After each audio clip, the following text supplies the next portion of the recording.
Hello, can you hear me? I was born on January 8, 1942, exactly 300 years after the death of Galileo. I was never more than about halfway up the class. My classwork was very untidy, and my handwriting was the despair of my teachers. But my classmates gave me the nickname Einstein, so presumably they saw signs of something better.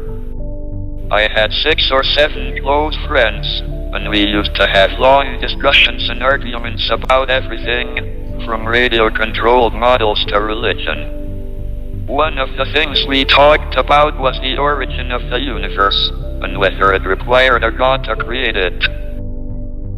I was 20 in October 1962, when I arrived in Cambridge at DAM. I had come to Cambridge to do cosmology, and cosmology I was determined to do. At that time, it became clear something was not quite right with me. Already in Oxford, I had noticed that I could no longer row a sculling boat properly.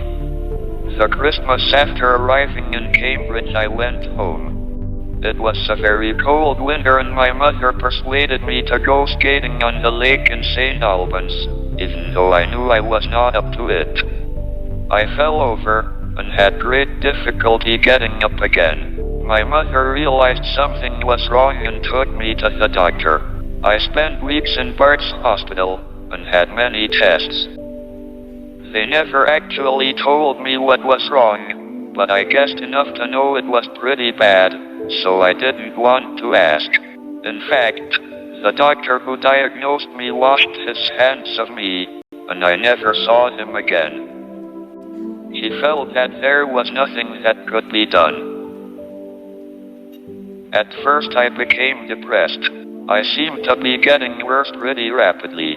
There didn't seem any point working on my PhD, because I didn't know if I would live long enough to finish it. But then the condition developed more slowly, and I began to make progress in my work. After my expectations had been reduced to 0, every new day became a bonus, and I began to appreciate everything I did have. While there's life, there is hope. And there was also a young woman called Jane, whom I had met at a party. Getting engaged lifted my spirits, and I realized, if we were going to get married, I had to get a job and finish my PhD. I began to work hard. My work on black holes began with a eureka moment. A few days after the birth of my daughter, I decided to write a popular book.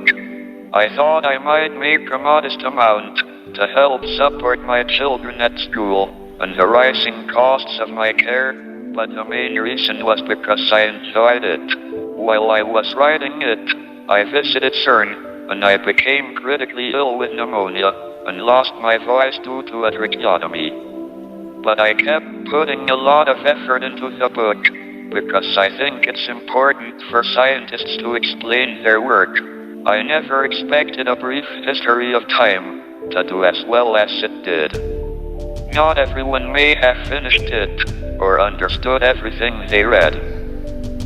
But they at least got the idea that we live in a universe governed by rational laws that we can discover and understand. It has been a glorious time to be alive and doing research in theoretical physics.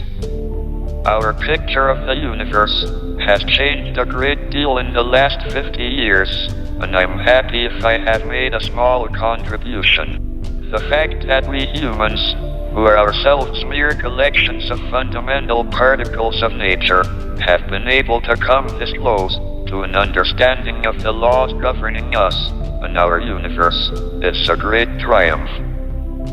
I want to share my excitement and enthusiasm about this quest, so remember to look up at the stars and not down at your feet. Try to make sense of what you see, and wonder about what makes the universe exist. Be curious. And however difficult life may seem, there is always something you can do, and succeed at. But if you get stuck, it's no good getting furious. You just have to keep thinking about the problem while working on something else. It matters that you don't just give up. While there's life, there is hope.